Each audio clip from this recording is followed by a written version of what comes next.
Hello guys, I just finished writing diaries and this idea, uh, there is an idea that crossed my mind. So why not? Why not? I should do it and execute it, right? So this idea that crossed my mind is, I think I should take a photo of myself and take a video of myself. Take a video of myself and mm, try to narrate or kwento the experience I have during those 2023 to 2024. It is the phase of my life. Mm, it is the phase of my life na doon ko na-experience na magkaroon ng growth and actually realization of my life. Especially nung nagkatindahan kami. So, why not na hindi ko ikwento? So, right? Okay, ganito. So, dati kasi, na-realize ko lang din na it is very important for me na lumipat ako or nagkaroon ako. It is very important for me na na-consider ko lumipat or yun, katulad nito, nasa Darmanaw. It is very important for me na na-consider ko lumipat ako kasi if ever na hindi ko na-consider na lumipat ako or mag-dorm ako in the far distance from my family, I think I would not grow that much, especially compared to where I am right now. Kasi first, I realize if instead na kinuha ko is BSIT instead of BSCS and BSIT in Arasof, if doon ako nag-aaral, I realize lang that there is some lack of initiation or initiatives in that campus because right now nasa BSCS ako dito sa Langilan and na-realize ko is they have a lot of projects, programs, and initiatives or opportunities that help the students grow. And it is just up to the students to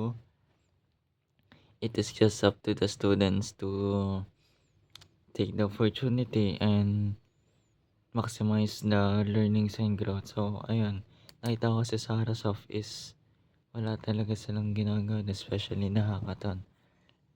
They don't do that much hackathon. I even witnessed some of the professor in TikTok live and I asked him if meron silang hackathons or projects na ginagawa doon for BSI and he just said na wala daw and I don't know if he is mocking me or not. So especially he said na you can ask naman to arrange a hackathon project for the programs para ganun. Parang sinasabi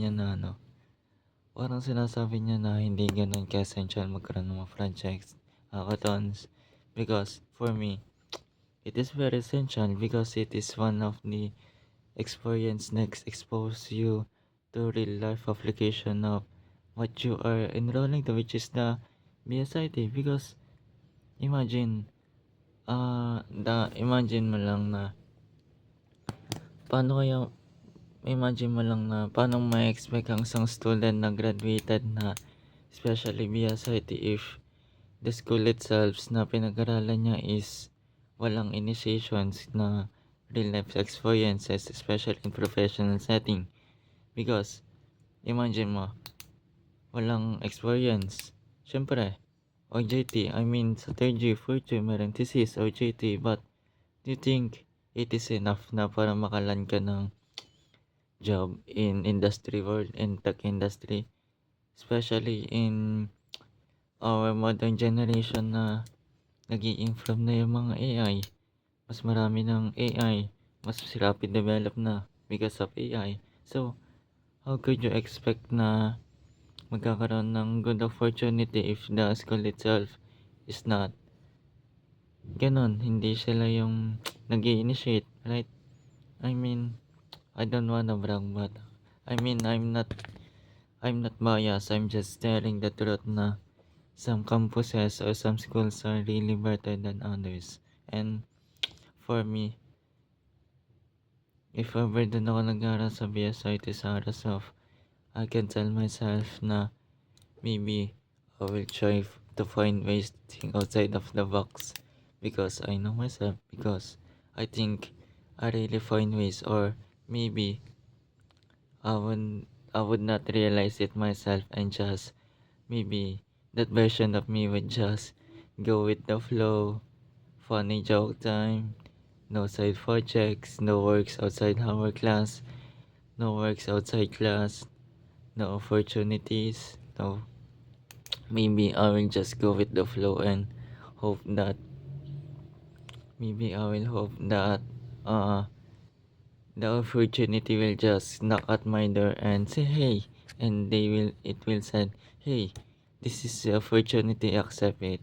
No, I'm very grateful for I am very grateful for my old or young version of me, because he is so bright for thinking outside the box and looking at the bigger picture, because my young version of me already cited or already see that it is very important for me to step away from my family or create a distance from my family in order to discover myself and have a new environment and expand my horizon, because right now I am truly grateful for what I have, because I have some countless opportunities, and I am very thankful for those people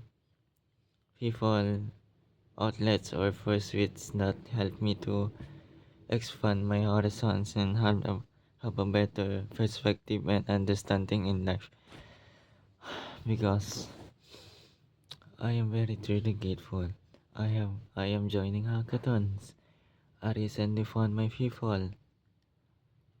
I recently found people who is career oriented, although I'm not they are not just like me, but I am very happy naman. I have internships. I am very happy that I have internships. Also, ano pa ba? I found people who is very caring, families, friends, ganon. And I am I am improving my communication skills na, because I can talk to organizations, and talk to them just not like di I mean I can talk to them hindi lang naman tungkol sa ACADS, but I can also talk to them for advices, for tips and tricks, especially in projects development uh, and topics, some topics related to industry or tech industry. So I am very happy talaga. What else? What else I wanna tell? I just wanna tell din na doon sa experience ko nung nagkaroon kami ng tindahan.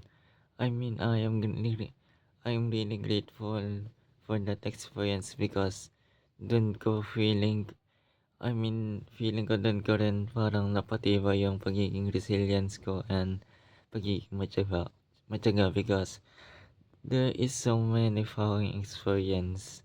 Din ako namayat, din ako napuyat, din ako nagmumultitask. Ayun, ano pa yun nung mga vacation pa yun ang bakasyon yun nun mga approaching na yung bakasyon dun ng pagiging first year ko, grade 12 to first year. Ayan, nung bakasyon yun ang dami ko talagang na-experience dun. Nagpupuyat ako, night shift, ano pa ba? Bukod sa night shift is hindi na ako nakakain, tas ako pa nanggagawa ng aswal course, sabay-sabayan para. And dun din talaga nawasak yung opportunity ko na mga experience. But I am truly experienced summer job, because before that plan of tindahan comes up, ang plano ko na talaga is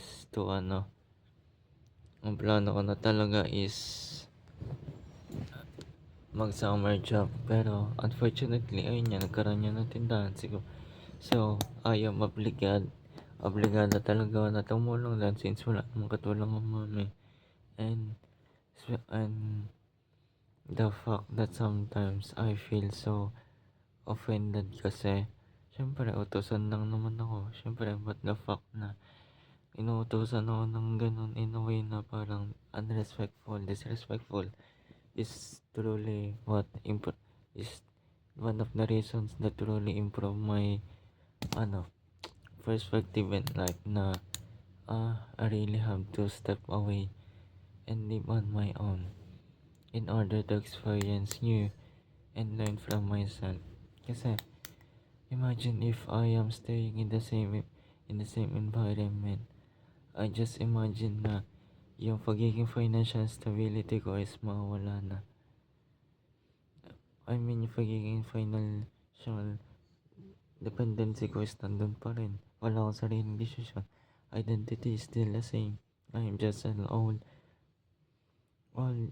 J-ban na utos-utosan lang kung ano-anong maltrato na gustong gawin. Yun, the disrespectful. But I am very grateful for God and my family for letting me experience those kinds of experience kasi syempre if hindi ko na-experience yung mga ganung bagay, then I will not be here today or I will not be here today seeking progress and discomfort over comfort in the same place. Kasi simple logic lang naman eh. If hindi ko na-experience sa mga ganong experiences from my families, from those close ones, hindi ako, hindi, hindi ma-shift yung brain ko na to seek more experiences na mag-help sa akin mag-growth, to seek more ideas, knowledge na mag-help sa akin na magkaroon ng growth, gano'n. So, I am very thankful talaga. And right now, it is April 1, 2026. I promise myself that I will do my best more. I will maintain my discipline. I will maintain my consistency. I will expand more my perspective and check more ideas because I am really grateful din sa ChatGPT because it is one of the tools that help articulate my ideas, and it also helps me expand my ideas by considering more points, new perspective, ganon. So I am very helpful talaga. So this is it. It is April 1 of 2026. I have more 8 months of 2026 to make things right and maximize my opportunity. I am very thankful. Thanks God.